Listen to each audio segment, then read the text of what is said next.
The fluorescent corridors of Zorvax Prime shimmered with a cold, alien light, reflecting off the translucent walls that pulsed with a slow, rhythmic glow. Among the flowing lines of luminescent beings, humans moved cautiously, heads low, hands clasped in subdued restraint. Captain Elias Trask navigated the crowd with the ease of a soldier used to discipline and danger, though the danger now was largely ridicule. Aliens glanced at him and the other humans with faint amusement, whispering in their melodic, high-pitched tongues, a language Trask could only partially decipher. "Pets," one muttered, its bioluminescent eyes flicking in contempt. "Delicate pets of the Terran system," another added, laughter rippling like a current through the corridor. Trask's jaw tightened. The humans here were expected to serve, entertain, and exist as minor curiosities, their worth measured in obedience and patience.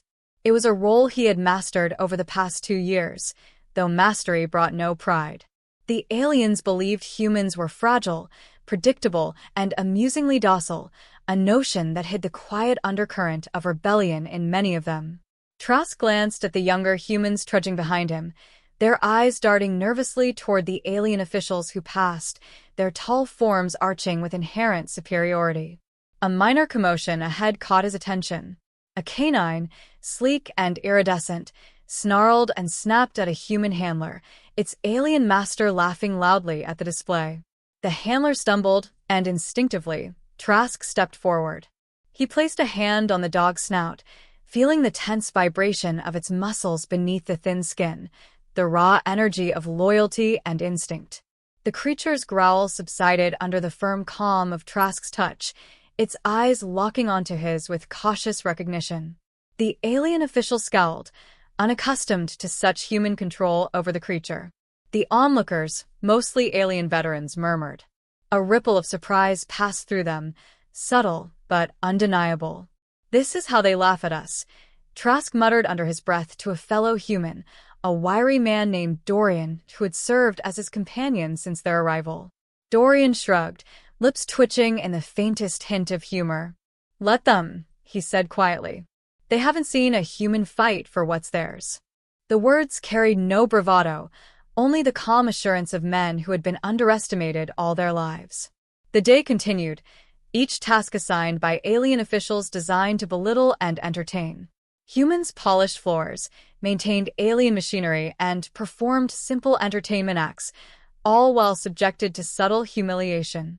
One alien official, tall and delicate, flicked a human wrist, sending a tray of tools clattering across the floor, and laughed as if the incident were the pinnacle of amusement. Trask's eyes followed the human carefully as he knelt to retrieve the fallen items, noting the mixture of fear and suppressed defiance in the younger man's posture.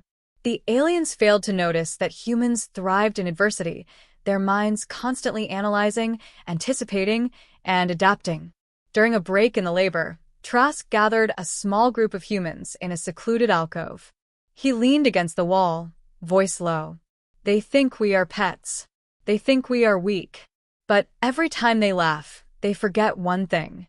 He paused, scanning the faces of his companions, men and boys who had been broken and rebuilt by circumstance. "We understand loyalty, instinct, and courage in ways they never will. One day, they'll learn what happens when you threaten someone's own." His gaze fell to a small dog tethered nearby, ears twitching in recognition. Even a beast knows the truth. Humans are not to be trifled with. The younger humans listened, their initial fears slowly giving way to an ember of confidence. Trask spoke not as a commander, but as a mentor, instilling a quiet resilience. The alien laughter, so pervasive in the halls outside, had no place here, in this hidden corner where humans reminded themselves of who they were. In their whispered conversations, they exchanged small strategies and reminders: how to move, how to observe, how to survive without submission. Each lesson strengthened them subtly, invisibly, beneath the gaze of those who believed they had every advantage. An announcement rang through the station, calling all humans to the central arena for a demonstration. The message carried no threat, yet the tension was palpable. The arena was designed to amuse the alien elite, a stage upon which human failures would be displayed like curiosities. Trask's eyes narrowed. He had been to this arena before. He knew what they expected: clumsiness, panic, and unquestioned obedience. Yet he also knew that human strength was rarely recognized until it was revealed under pressure. As he led the group into the arena, the light reflected off his steady eyes, undimmed by the anticipation surrounding him. The aliens in the audience lounged with condescending amusement, confident in their understanding of humanity. Trask's mind, however, was already racing, calculating, and observing. Every flicker of alien movement, every subtle twitch of muscle, was data. He whispered to Dorian, "They'll laugh. Let them. But when they do, they'll forget to expect everything else." The arena's floor hummed beneath their feet, the energy of anticipation mingling with a faint scent of alien metal and ozone. The crowd's laughter rose, a chorus of disbelief at the humans' mere presence. Trask felt the tension coiling like a spring in his chest, yet his steps were measured, deliberate, unhurried. Behind him, the younger humans mirrored his composure, their fear tempered by a shared understanding.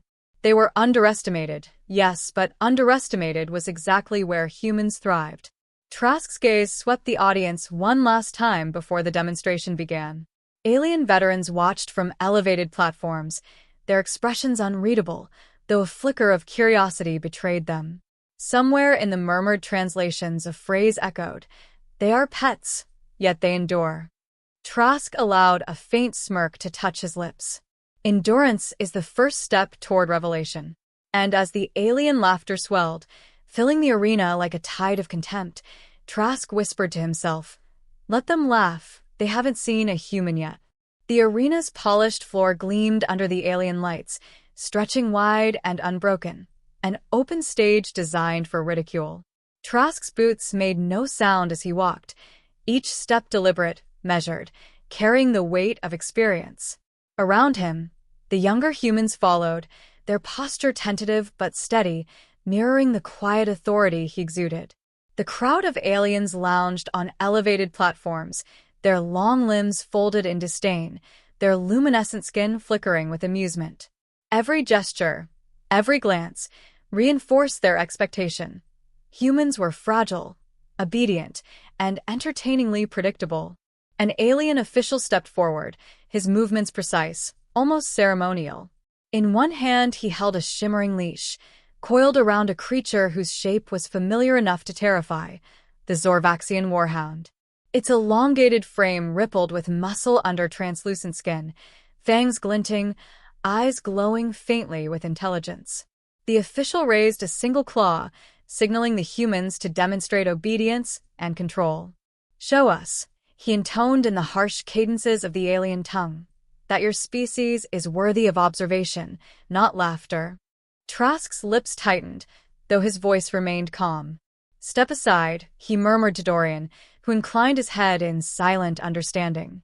The younger humans hesitated as the hound's low growl vibrated through the arena floor. Its gaze was fixed on them, sharp and calculating, measuring weakness. Trask took a slow step forward, his hands raised in a gesture of caution rather than command. He spoke softly, a low murmur in a human dialect, the words unfamiliar to the alien audience. The hound's ears twitched, and its growl softened slightly. The crowd murmured, a ripple of confusion passing through the audience. Alien veterans exchanged glances, their previous amusement tinged with curiosity. Trask moved deliberately closer, his posture relaxed yet controlled, never breaking eye contact with the creature. He extended a hand, allowing the hound to sniff and assess him, signaling trust through body language rather than force. The animal, for all its alien ferocity, hesitated, then lowered its stance, leaning slightly into Trask's palm. A subtle exhale, barely audible, indicated the first truce in a tense standoff. Dorian stepped forward, assisting a younger human whose hands trembled as he reached for the leash. "Observe," Trask said quietly. "Control is not domination. It is understanding." The hound's gaze shifted, following every movement with alert intelligence. The younger human mirrored Trask's calm, voice steady, hands gentle. The alien official's raised claw twitched in irritation. The demonstration was no longer one-sided. A lesson intended as humiliation now revealed an unforeseen truth. Humans could remain composed under direct threat, mastering instinct through intellect and empathy. The crowd's laughter faltered, replaced by quiet murmurs. Alien veterans leaned forward, some whispering in their melodic tongue, others exchanging glances of disbelief. Trask allowed himself the faintest smile. "They think obedience defines us," he muttered to Dorian, voice barely audible over the residual murmurs. "They haven't realized that courage is the real measure." Suddenly, an alien in the audience shouted, drawing attention to a younger human, Jaren, who had misstepped, nearly colliding with a hovering device. The crowd erupted into amusement, expecting panic. Instead, Jaren froze, assessed the situation, and with quick, precise movements stabilized the device before it could fall. Trask's eyes gleamed with pride. The reaction was instinctive, a combination of observation, quick thinking, and unspoken training. The audience's laughter turned to murmured surprise. An unseen signal from the alien official escalated the test. Another hound was released, larger, more aggressive, its teeth bared, muscles coiling for attack. Trask shifted, placing himself between the creature and the younger humans. His voice, calm but authoritative, directed their movements. Each human fell into practiced precision. One distracted the creature with subtle gestures, another guided the animal's path, and Jaren anticipated every shift of weight. Together, they moved as a single entity, anticipating danger and neutralizing it without harm. The alien council watched in astonishment. Whispers ran through the elevated platforms. "They are coordinated, they anticipate, they are intelligent beyond expectation." Trask allowed a flicker of satisfaction to cross his face. The humans had been underestimated for centuries, treated as amusingly frail, yet here, under pressure, they revealed the strength that had always been theirs: loyalty, instinct, and unyielding courage. Finally, the hounds were guided to rest, tension diffusing from the creatures as well as the humans. Trask straightened, looking over the arena, and his eyes met Dorian's. No words were exchanged. Their understanding was complete. In that shared glance lay the realization that humans had begun to shed the role the aliens had imposed. They were no longer merely performers or curiosities. They were something else entirely. A veteran alien, distinguished by glowing lines tracing his face, stepped forward. His voice carried an unfamiliar respect as he addressed the council. "These pets exhibit qualities we have not anticipated. Observe their courage, their coordination, their control under duress. They are different." The words sent ripples through the audience, subtle yet profound. Alien hierarchies valued control and predictability, and humans defied both without raising a hand in outright violence. Trask turned to the group of younger humans, pride tempered by caution. "This is only the beginning," he said quietly. "They've seen what we can do when pushed, but the question is whether they understand what happens when they threaten our own." His gaze fell on a small dog tethered nearby, tail wagging faintly, ears perked. Even the creatures recognized the truth humans embodied. Loyalty was not just instinct. It was deliberate, unwavering, and dangerous to those who underestimated it. The arena emptied slowly, the laughter replaced by a hum of low, uncertain discussion. Trask walked alongside Dorian, each step deliberate, observing the aliens' reactions, storing each subtle shift for future advantage. The younger humans followed, eyes wide with exhilaration and newfound confidence. They had faced mockery and threat, and yet emerged not humiliated, but noticed. Not simply tolerated, but acknowledged. As they retreated to the corridors behind the arena, Trask whispered, "They laughed at us, they always will. But now, they've begun to doubt. And doubt is the first crack in their certainty." Dorian nodded, silent, understanding fully the weight of those words. Humans were underestimated. But underestimated meant opportunity, and opportunity, once seized, could change everything. The echo of alien whispers followed them down the corridor. They are more than pets. Trask allowed himself a faint, private smirk. Let them think that. Let them watch closely. They would see what it meant to provoke a human, and they would not soon forget it. The human quarters on Zorvax Prime smelled faintly of metal polish and recycled air, a sharp contrast to the open arenas and alien grandeur outside. Trask leaned against a wall, rubbing a hand over the worn fabric of his sleeve, his eyes tracing the faint luminescent veins in the walls. The younger humans clustered nearby, their expressions a mixture of excitement and anxiety. Tonight was different. Tonight, the aliens had decreed a cultural showcase, a demonstration of human heritage meant to amuse and confirm their status as curiosities. Trask, Dorian, and a small group of volunteers were expected to participate, and the anticipation hung like static in the air.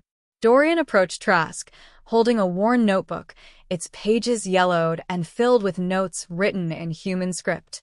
"They want us to sing," he said quietly, though the words were unnecessary. They both understood the weight behind them. Singing for aliens was not merely performance. It was a test, a trap wrapped in expectation. Trask nodded, his gaze fixed on the younger humans, noting their nervous shifting and whispered encouragements. "Then we sing," he said, "but not as they expect. We sing as we are. Let them hear the past they don't understand." The human group was led to a central chamber, a circular room with a polished floor that reflected alien light like liquid glass. Elevated platforms surrounded the chamber, filled with alien veterans whose expressions were a mix of amusement and mild curiosity. The air thrummed with anticipation, a low hum of expectation that humans had come to recognize as the prelude to condescension. Trask stepped forward, his hands relaxed but his posture commanding. Dorian followed, nodding to Jaren and two others who had been designated to assist in the performance. Then Trask began. Not with words meant to entertain, not with gestures intended to appease, but with a song, an ancient human melody, long extinct even among humans themselves. The language had died centuries ago, replaced by modern dialects and colloquialisms, but the cadence, the rhythm, and the emotion remained alive in his memory. The notes wove through the air, resonating with a primal certainty, carrying tales of loyalty, courage, and endurance.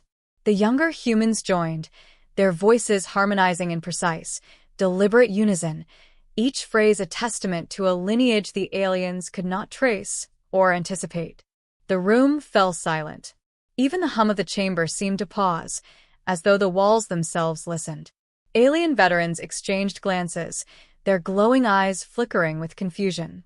They expected entertainment, a caricature of human culture. Instead, they were confronted with something neither fragile nor simple, a display of unity, history, and unyielding spirit. The cadence of the dead language carried meanings lost to the aliens' understanding, yet its intent was unmistakable. Humans were proud, capable, and enduring. One of the veterans rose slightly, a subtle gesture that would have gone unnoticed in another context but carried immense significance here. Salute. Then another followed. And another. A ripple spread across the audience as veterans, seasoned in diplomacy and war, acknowledged the song with an unprecedented display of respect. The words were meaningless to them, but the emotion, the precision, the unity could not be ignored. Humans had weaponized culture, transforming memory and language into a force that commanded awe. Trask's eyes scanned the chamber, noting the reactions: confusion, surprise, and finally, a dawning recognition.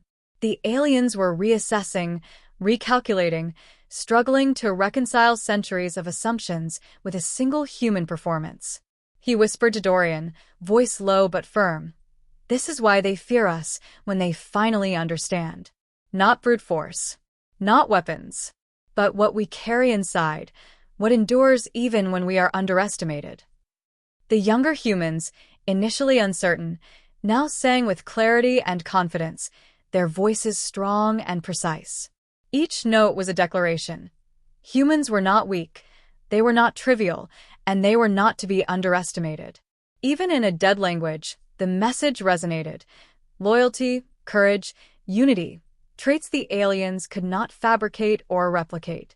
They could mock, they could threaten, but they could not erase what humans embodied naturally. When the final notes faded, the silence lingered, heavy and profound. The alien veterans remained standing, eyes fixed on the performers, their luminescent skin dimmed in contemplative acknowledgement. The subtle murmurs of discussion carried tones unfamiliar: respect, curiosity, caution. Trask allowed himself a quiet exhale. They had seen the first evidence that humans were more than the sum of alien prejudice. Culture, history, and loyalty could strike harder than claws or lasers. Jaren, the youngest among the humans, grinned despite his trembling hands. They actually stood, he whispered, awe in his voice. Trask nodded, placing a hand lightly on the boy's shoulder. Let them stand, he said quietly. Let them understand slowly. It is more effective this way. Respect earned gradually is never forgotten. Dorian approached, notebook tucked under his arm. Do you think they'll see it as a threat? He asked. Trask's gaze lingered on the alien audience, their expressions carefully masked, yet betraying more interest than fear. Not a threat, he said. A warning. And they will remember it. The next time they see a human hesitate, they will recall this, even if they don't understand why. The performance ended, but its echoes lingered in the chamber. The humans retreated to their quarters, steps lighter, voices infused with a quiet triumph. The arena of mockery had transformed, if only for a moment, into a platform of revelation. Trask walked alongside Dorian, eyes forward, mind calculating, aware that this was only the beginning. The aliens had witnessed the depth of human endurance and creativity, and nothing could unsee that. In the corridor, Trask paused, glancing back at the chamber where the alien veterans still lingered. He allowed a faint smirk, a private acknowledgement of victory.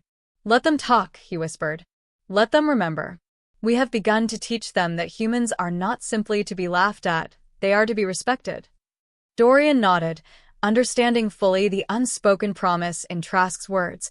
The humans would continue to show the galaxy that strength came not just from weapons or size, but from courage, loyalty, and the soul itself.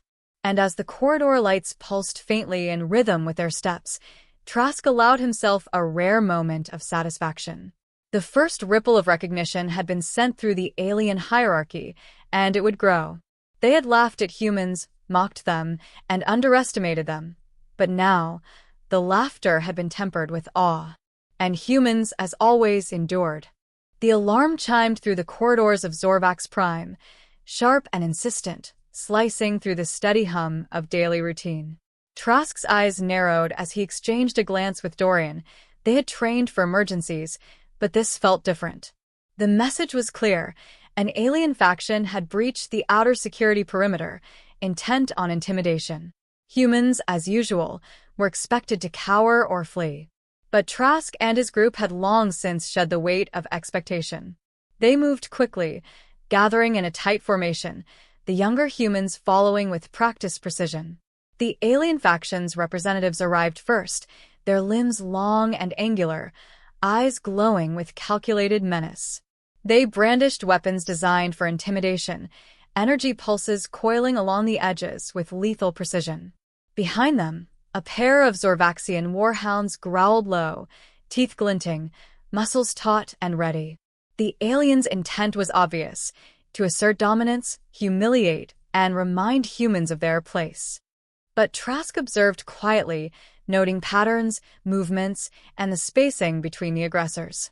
Human ingenuity had been underestimated for centuries, and now was the moment to demonstrate its full scope.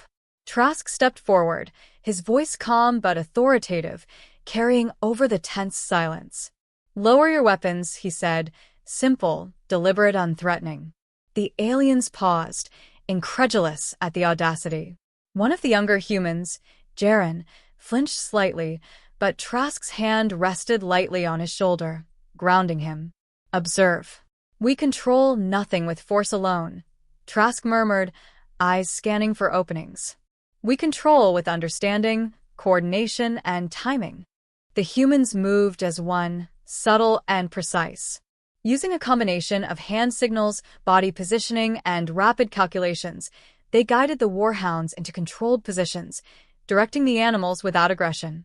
Dorian manipulated the alien weapons remotely, sending pulses of harmless interference that confused the aggressors just enough to disrupt their rhythm.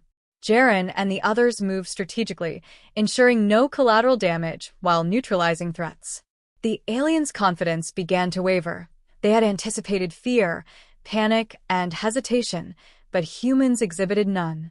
A Zorvaxian veteran, observing from the upper platform, leaned forward, his expression flickering with surprise. Humans, he had assumed, would react predictably under duress. Yet here they were, calm, coordinated, and resourceful. Trask noted the subtle shift in posture across the alien faction, uncertainty replacing arrogance. He allowed himself the faintest smirk. They had underestimated the core of human strength, loyalty to one another, instinct refined by experience, and ingenuity in adversity. One of the aggressors, impatient and frustrated, lunged toward Jaren with a glowing baton. Trask intercepted with a precise maneuver, stepping between the attack and the younger human, guiding the alien off balance rather than striking. Predictable, he muttered, and Dorian mirrored the action from a distance, redirecting another assault with a controlled pulse of energy that left the alien momentarily disoriented. Every movement was deliberate, every action measured to demonstrate command without unnecessary violence. The warhounds, sensing the human's composure, hesitated, teeth bared but bodies frozen. The bond between human and beast became evident, each movement of the handlers resonating with instinctual authority. Trask extended a hand toward one hound, eyes calm, voice low. The creature lowered its stance, tail flicking subtly. Jaren followed suit, guiding the second hound in synchrony. The alien's shock deepened. These humans, whom they had mocked, had tamed the untamable through focus and understanding alone. As the confrontation reached its climax, the alien faction paused entirely. Trask and Dorian stood side by side, younger humans forming a protective, yet unobtrusive, circle. The aggressors' weapons were harmless now, their advantage nullified by precision, strategy, and human cohesion. For the first time, the alien council, previously detached, leaned forward with recognition. Respect, cautious but undeniable, had begun to replace mockery. Trask's eyes scanned the faces above, noting subtle nods, faint gestures of acknowledgement. The tension broke gradually, like water over stone. One of the alien leaders, glowing veins dimmed in solemnity, stepped forward. "Humans," he said carefully, voice even but firm, "you are remarkable. Your composure, coordination, and loyalty exceed our calculations." Trask allowed a faint nod in return. The acknowledgement, though brief, carried the weight of centuries of underestimation. Humans were no longer merely tolerated, they were respected. The younger humans exhaled collectively, a mixture of relief and pride. Trask clapped Jaren lightly on the shoulder, offering a rare smile. "This is what I mean when I say they don't understand us," he murmured. "We endure. We adapt. We protect what matters. And they remember it." Dorian, notebook tucked under his arm, allowed himself a grin. "First victory," he said softly, "but not the last." Trask's gaze fell on the small dog tethered nearby, wagging its tail with quiet satisfaction. The creature, like the humans, had been tested and had responded with instinct, loyalty, and courage. He crouched briefly, murmuring praise to it, a gesture unnoticed by the alien observers, but deeply meaningful to those who understood.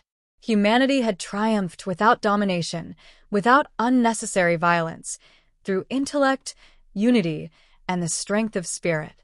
The corridor lights pulsed as the group moved away from the arena of confrontation, each step echoing the rhythm of human resilience. Trask glanced at Dorian, eyes meeting in mutual understanding. "Let them talk," he whispered. "Let them speculate. They laughed at us for centuries. Now they'll think twice." The younger humans walked silently beside them, pride tempered with awareness, understanding that this moment marked not the end, but the beginning of a new recognition. As they returned to their quarters, the murmurs of alien veterans followed them, a chorus of acknowledgement replacing amusement. Trask allowed a private smirk. Humanity had proven once again that their underestimated traits, loyalty, courage, ingenuity, could shift perception in ways brute force could not. They had endured, adapted, and emerged victorious, earning respect not through fear, but through excellence. And as the corridor lights dimmed in the soft rhythm of Zorvax Prime's pulse, Trask whispered quietly to himself, "Let them laugh. They will remember this. Always." Dorian's nod beside him was silent affirmation. Humans, underestimated and dismissed for so long, had claimed their place, not as curiosities, but as beings worthy of recognition and awe. The galaxy had begun to notice.